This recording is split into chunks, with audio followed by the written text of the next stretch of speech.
We've all been there.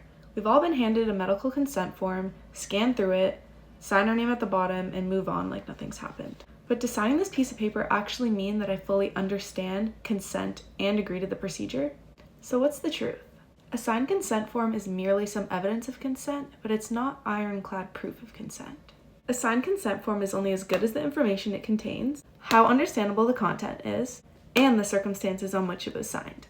We also need to make sure the patient can understand and read English. The next time you're handed a consent form, I hope you can watch this video, think about everything I talked about, and then make the right choice for yourself, because your body, your choice. You should be able to consent to what you understand, because at the end of the day, you're going to be the one living with your decisions. You might as well pick something that you feel good about.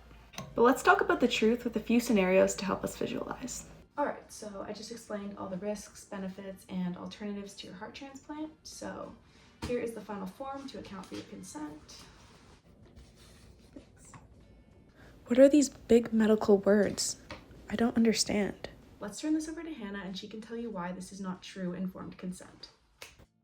Medical consent isn't real consent if the patients don't fully understand what they're consenting to, especially if there's a language barrier or they can't properly understand English. Okay, so a spot just opened up for your heart transplant.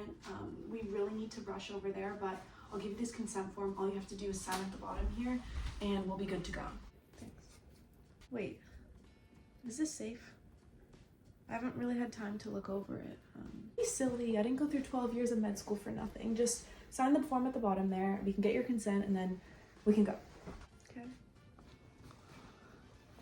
Let's turn this over to Hannah and she can tell you why this is not true informed consent.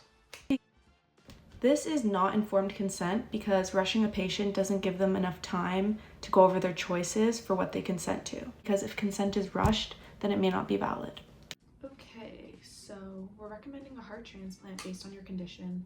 I know this is a big decision, so let me walk you through everything. And so what happens if I decide I don't want to go through with it? Okay, so that's a completely valid choice. If you'd like, I can give you some time to think of any questions or ponder the decision. Okay, thank you so much. Let's go to Hannah for the explanation. This last scenario was a perfect example of informed consent because the patient gave their consent at voluntary. The patient also was fully informed on the risks, benefits, harms, alternatives of treatment, and they were capable of giving consent in this situation. So let's debunk the truth versus truthiness.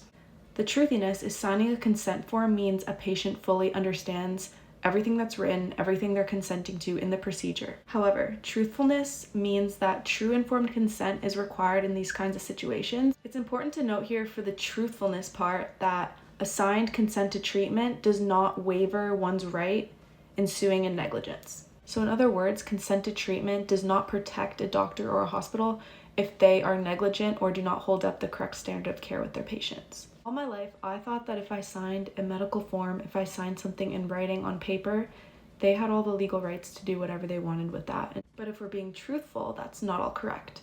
For example, take in the Reed v. Maloney case. She signed the consent form, but later sued for negligence as the doctor did not hold up to the standard of care.